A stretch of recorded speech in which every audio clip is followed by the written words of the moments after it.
literature humanizing us. Yes. So we have to ask ourselves, what does that mean? And then what were we before we were humanized? But I think it is bringing out that quality that, makes us good human beings who can relate with one another, who can appreciate life, appreciate nature, and so on. Yeah. Imagine it's a simple way of looking at literature. And I'm on the trending story right now.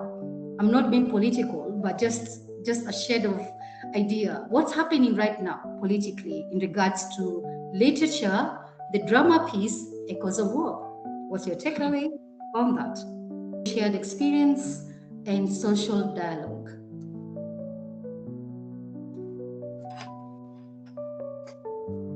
A few comments. I am assuming it's from like the older generation saying, this reminds me of the Moi era. So it's like it's kind of way to unify the previous generation and this one, the fact that there's such a shared experience in how in the experience of the country itself.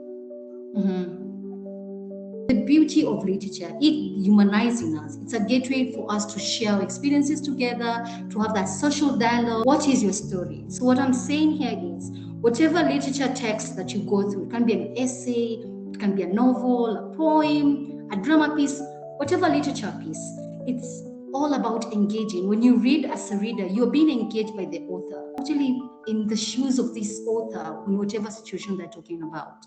Now, how do you explore literature beyond the classroom? The first lens is the contextual lens, the intertextual lens, and the intratextual lens. Simply put, I want to ignore all these words there. Contextual is where you're looking at literature outside the text. What is outside the text is you're looking at this text. It was written during the Great Depression era.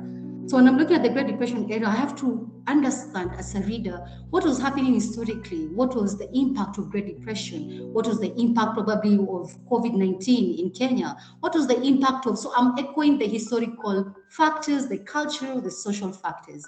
So when you're discussing literature beyond the classroom, probably in your own informal settings, a group, book club, for those who are in, you can look at it in terms of the outside factors, okay, that are surrounding that text. That way, you'll be able to understand the relevance of what the author is trying to say.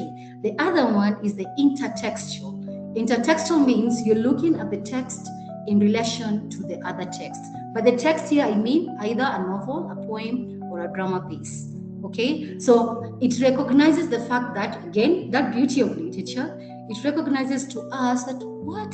Literature is interconnected. You can't read one poem and you say, oh, I've understood what the author is talking about. No, you have to read the other text around it for you to understand the impact of it. And that's where the beauty comes in. Intertextual is where you're looking at the internal elements. You're discussing literature within the text itself. So those are the three lenses that I'll be singing about for the next 10 minutes until I'm done. The three lenses, which are the contextual, outside the text, the intertextual, relation of the text with the other texts, okay? Or rather the connection, and then you have the intra that is within the text. Up to that point, anyone who has understood whatever I've been saying, give me a reaction, please. Contextual lens, the intertextual lens, and the intratextual lens. Now I want us to use one of Daktari's points that discuss Ngugi wa Thiong'o's books. Could you walk me through that? Just briefly, in one sentence. Contextual, I think, to do with someone like Ngugi wa Thiong'o. You know, he was based right around the colonial period. So it really impacted how he thought of things, and he even was imprisoned at some point. So I think depending on the contextual factors, we see how the colonial period really impacted him and how he was able to overcome colonial structures to be able to become the person who he is today. Beautiful. Thank you so much. That's so brilliant, Kimani. So maybe a pickup book can be Decolonizing the Mind, if you've read that one. Or let me go back to the set books, The River Between, probably Petals of Blood. Anyone who can remember that? So what Kimani is trying to tell us contextually, we get to understand the colonial era in Kenya especially. So we get to the colonial, probably the pre-colonial when you're looking at the river between, the colonial and even the post-colonial as you go on with Ngugi wa Thiong'o's books.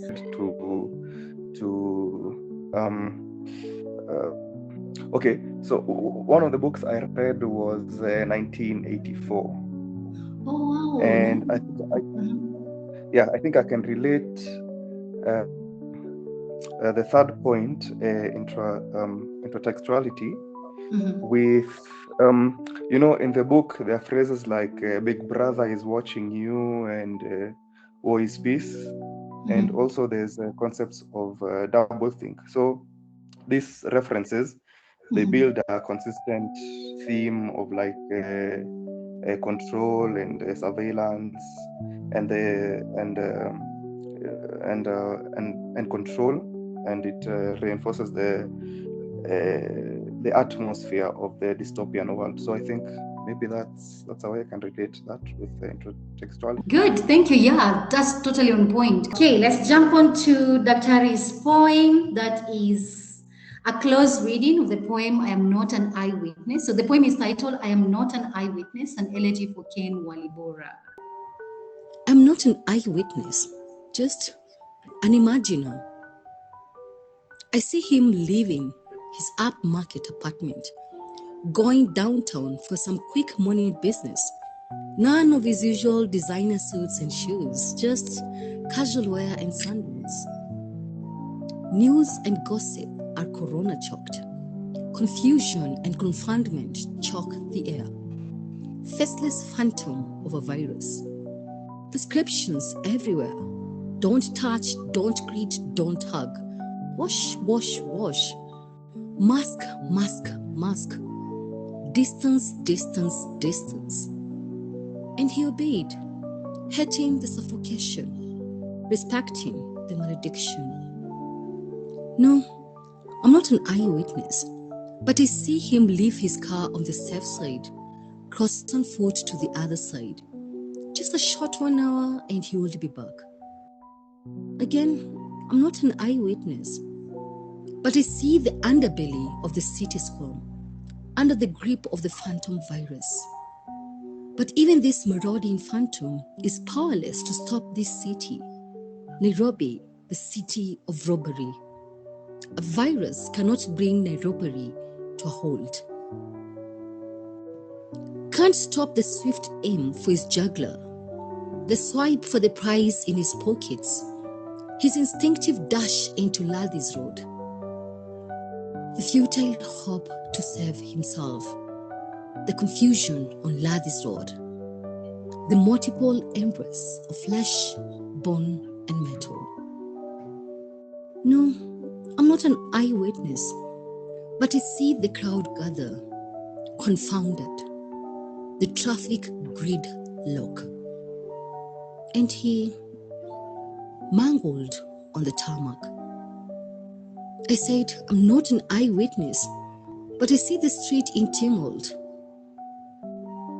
He has cheated the virus, but not Nairobi, not the monster road.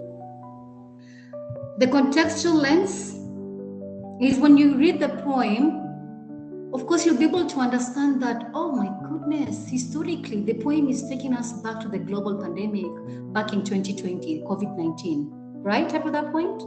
Then we also have the cultural aspect, the cultural factor that influenced this poem that the poet is trying to present to us, which is the times where our lives, our normal routine was not normal anymore. We also have the social aspect where it recalls to us how we had to adapt to isolation. And how do we see that? We see that through the words in stanza 3, news and gossip, corona choked. When I'm reading the poem, I'm getting the aspect of drawing references from the contextual information, which is during the COVID-19 point. So from there, you'll be able to tell, oh, this poet has been influenced by what was happening in Kenya at this time. right? So what is the impact that you're getting as a reader? The impact that you're getting is to be able to know the poet's intentions when you're reading the poem, okay? Another one is the intertextual. So when you're listening to the poem, you'll be able to know, okay, she has written other poems, now in Neo, the bulldozer, sorry, and now connecting it with I'm not an eyewitness. It rings a bell that when you read these 3 points, she's talking about the social dilemmas in a society, and the society that she's referring to here is Kenya. Up to that point, thumbs up if you're with me. I hope I've not lost you guys. Up to that point, if you're with me, the contextual, if you've understood it from the poem, and the intertextual. Thank you for the thumbs up. Interconnected. And the last one, that's where my beauty lies, is intertextual. So intertextual is where you're looking at it within the text itself. Right, guys? Just say right? Yes, Right. right. Yes, when you read the poem, you can Yes, see. Right. yes. Yeah, Right, when you read Mwalimu. thank you. When you read the poem, you can actually see how the poet is engaging in that in such a naturalistic way, such a conversational way, personal perspective that the poet has decided to use from the title, I'm Not an Eyewitness. Another thing is the use of the figurative language. The monster road, I hope you can see that from the poem. The monster road, I'm trying to scroll down. The blending of the words Nairobi and robbery to mean Nairobi, right? That's richness in language. Swift aim for his juggler, the swipe for the prize in his, right? For those who have been there before, you have to take care of your things. So here the prize, here the poet means money. That's choice of words. The futile hope, choice of words. Let's get on to the visual image that I was talking about, which is where the persona denies the fact that she's not to be held accountable for what she's about to tell us. Again, first person perspective, engaging with the readers, resonating with the readers. Then we also see the personification of the virus. Okay, the monster road, the choking, the corona choking. We also see that repetitive succession, the epizixis. In simpler English, repetitive succession, don't touch, don't greet, don't hug. It's such a beautiful way of looking at literature in terms of the intertextual lens. And maybe just to finish up, is where we can see how these words, don't touch, don't greet, don't hug, wash, mask, distance, it drops in the reader in conveying something that is really mentally draining. Imagine, for those who can recall really well, how the Ministry of Health was just on our faces every single time, reminding us about, or do this, the numerous adverts about us washing our hands and all. It was really mentally draining at that time. Okay, so with that, I hope you've understood. I just wanted to make it so straightforward. The contextual, the intertextual, and the intratextual. The beauty lies in the choice of words. And that's where literature comes in. How you talk to someone, have you ever gone somewhere and someone is talking about something or telling you a story, and you're like, oh, I feel like I'm vibing well with this person. It's because of the choice of words that person is using. Now, quickly, how do you engage with literature outside the classroom? And this I mean informal. Show you how you can engage with literature in such a nice, fun way and enjoying the beauty of literature. Up to that point, I hope I've convinced one or two that literature is beautiful, guys, in all its entirety. Thank you, Dr.